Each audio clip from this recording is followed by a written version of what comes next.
എല്ലാവർക്കും നമസ്കാരം. ഞാൻ JK ജയശ്രീ കിഷോർ. ഇന്നത്തെ കഥ നമ്മളെക്കുറിച്ച് എന്തെങ്കിലുമൊക്കെ ആരെങ്കിലും പറഞ്ഞാൽ നമുക്ക് വളരെ വേദന തോന്നുമല്ലേ?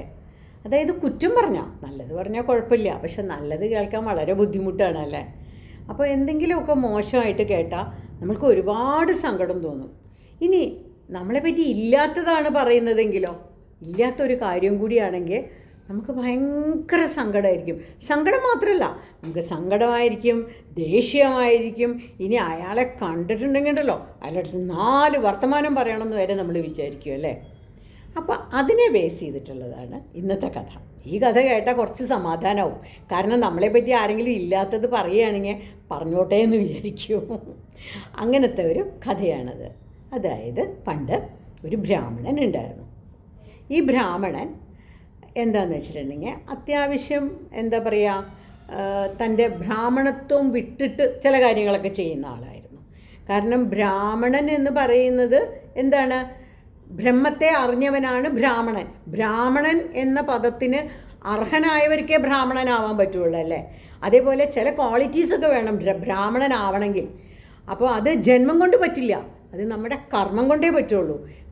കർമ്മം കൊണ്ടാണ് ഒരാൾ ബ്രാഹ്മണനാണോ അതല്ല വേറെ വല്ലതുമാണോ എന്നുള്ളത് നമ്മൾ തീരുമാനിക്കുന്നത്. അപ്പോൾ അതേപോലെ ഈ ബ്രാഹ്മണൻ അത്യാവശ്യം അത്ര വലിയ ഒരു മാർഗത്തിലൂടെ നിൽക്കുന്ന ആളായിരുന്നില്ല. അപ്പോൾ എന്തുണ്ടായി? അദ്ദേഹത്തിന് ഒരു ദിവസം അദ്ദേഹത്തിൻ്റെ അടുത്ത സുഹൃത്താണ് വരരുചി. വളരെ യാദൃശികമായിട്ട് ഒരു ദിവസം വരരുചി ഈ ബ്രാഹ്മണനെ കാണാനിടയായി. കണ്ടപ്പോൾ ഇദ്ദേഹം ചോദിച്ചു ബ്രാഹ്മണൻ്റെ അടുത്ത്, നോക്കൂ, നിങ്ങൾ ഇങ്ങനെ ഓരോരോ മോശ കാര്യങ്ങൾ ചെയ്യുന്നുണ്ട്, ഇതിൻ്റെയൊക്കെ ഫലം എന്താണെന്നറിയോ എന്ന് ചോദിച്ചു. അപ്പോൾ ബ്രാഹ്മണൻ പറയും, എന്താ ഫലം, എന്താ അതുകൊണ്ട് ഉണ്ടാവുക? അപ്പോൾ പറഞ്ഞു, നിങ്ങളൊരു കാര്യം ചെയ്യൂ, അത് അറിയണമെന്നുണ്ടെങ്കിൽ എൻ്റെ ശരീരത്തിൽ തൊട്ടിട്ട് മേൽപോട്ട് നോക്കുമ്പോൾ നിങ്ങൾക്ക് മനസ്സിലാവും എന്താണ് നിങ്ങൾ അനുഭവിക്കാൻ പോണേന്നുള്ളത്.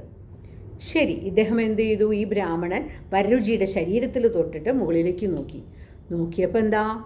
അവിടെ അട്ടകളെ അങ്ങനെ കൂട്ടിയിട്ടിരിക്കുന്നു, ഒരുപാട് അട്ട. ഈ അട്ടകളെയൊക്കെ കഴിക്കണം. അപ്പോൾ ഈ ബ്രാഹ്മണൻ പറയും, അയ്യോ, നിങ്ങൾ എൻ്റെ അടുത്ത സുഹൃത്തല്ലേ, നിങ്ങൾ എങ്ങനെയെങ്കിലും ഒന്ന് എന്നെ രക്ഷിച്ചു തരുമോ? എനിക്കിതിനൊന്നും കഴിക്കാൻ വയ്യ, എന്നെ ഒന്ന് രക്ഷിച്ചു തരുമോ എന്ന് ചോദിക്കും. അപ്പോൾ വരരുചി പറയും, ഒരു മാർഗമുണ്ട്, ഇത് തീരാൻ, ഈ അട്ടകൾ തീരാൻ ഒരു മാർഗമുണ്ട്. അപ്പോൾ ചോദിക്കുമ്പോൾ എന്താണ് മാർഗം? അപ്പോൾ പറയും, അതെന്താ മാർഗം എന്ന് വെച്ചിട്ടുണ്ടെങ്കിൽ നിങ്ങൾ എന്ത് ചെയ്യണം, നിങ്ങളെപ്പറ്റി ഇല്ലാത്തത് വേറെ ആരെങ്കിലും പറയണം. നിങ്ങളെപ്പറ്റി ഇല്ലാത്തത് പറയുമ്പോൾ ഈ അട്ടകളുടെ എണ്ണം ഇങ്ങനെ കുറഞ്ഞു വരും, ഇല്ലാത്തൊരു കാര്യം ഇങ്ങനെ പ്രചരിച്ചു വരുമ്പോൾ. അപ്പോൾ പറഞ്ഞു, അത് ചോദിച്ചാ ഇത് നല്ല കാര്യമാണല്ലോ. അപ്പോൾ ഈ ബ്രാഹ്മണൻ ചോദിച്ചു, ഇല്ലാത്തത് ഇപ്പം എങ്ങനെയാണ് പറയിപ്പിക്കുക? എന്നെപ്പറ്റി ഉള്ളതെന്നെ നാട്ടുകാർ ഇഷ്ടംമാതിരി പറയുന്നുണ്ട്, ഇനി ഇല്ലാത്തത് എന്താ പറയിപ്പിക്കുക എന്ന് ചോദിച്ചു. അപ്പോൾ വരരുചി പറഞ്ഞു, അതിനൊരു മാർഗമുണ്ട്. നാളെ തൊട്ട് എന്ത് ചെയ്യാം, എല്ലാ കാര്യത്തിനും നിങ്ങൾ നിങ്ങളുടെ മകളെ വിളിക്കുക. നമ്മുടെ നാട്ടിലാണോ കഥ ഉണ്ടാക്കാൻ പഞ്ഞം, എല്ലാവരും പലതും പറഞ്ഞോളും, എന്ത് വേണമെങ്കിലും പറഞ്ഞോളും. അവർ കണ്ണിൻ്റെ മുൻപിൽ കണ്ടതുപോലെ പല കാര്യങ്ങളും പറയും. അതുകൊണ്ട് നിങ്ങൾ ധൈര്യമായിട്ട് നാളെ തൊട്ടിട്ട് എന്ത് ചെയ്യുക, ഈ മകളെ വിളിക്കുക എല്ലാ കാര്യത്തിനും എന്ന് പറഞ്ഞു. അപ്പോൾ ചോദിക്കാം, അതുകൊണ്ട് ഇപ്പോൾ എന്താ ഗുണം? അതുകൊണ്ട് ഗുണം ഉണ്ടായിക്കോളും, നിങ്ങൾ ചെയ്തോളോ എന്ന് പറഞ്ഞു.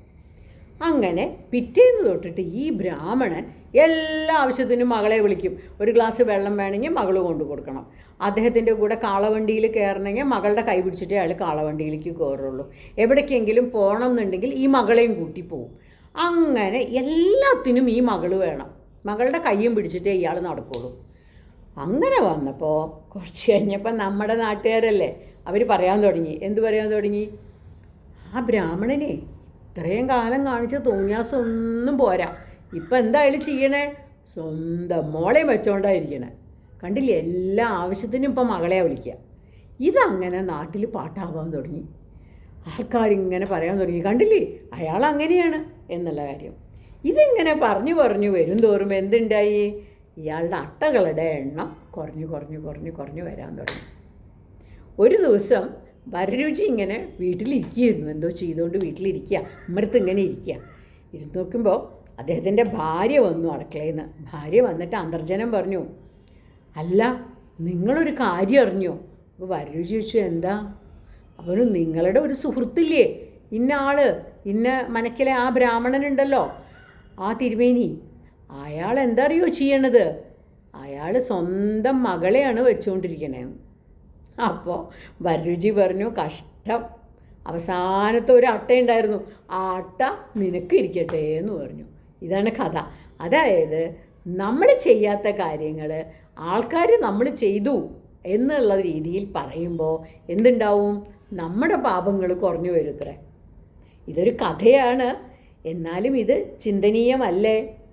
അങ്ങനെയല്ലേ പലതും സംഭവിക്കുന്നത്? നമ്മൾ ചെയ്യാത്ത കാര്യങ്ങൾ കേൾക്കുമ്പോൾ ഇനി വല്ലാതെ വിഷമിക്കണ്ട കേട്ടോ, നമ്മുടെ പാപം കുറഞ്ഞു എന്ന് വിചാരിച്ചാൽ മതി. ആ ആട്ട അയാൾക്കും കൂടി ആയിക്കോട്ടെ എന്ന് വിചാരിച്ചാൽ മതി, അല്ലേ? എന്തായാലും ഇന്ന് ഈ കൊച്ചു കഥ ഷെയർ ചെയ്തുകൊണ്ട് എല്ലാവർക്കും നന്ദി, നമസ്കാരം.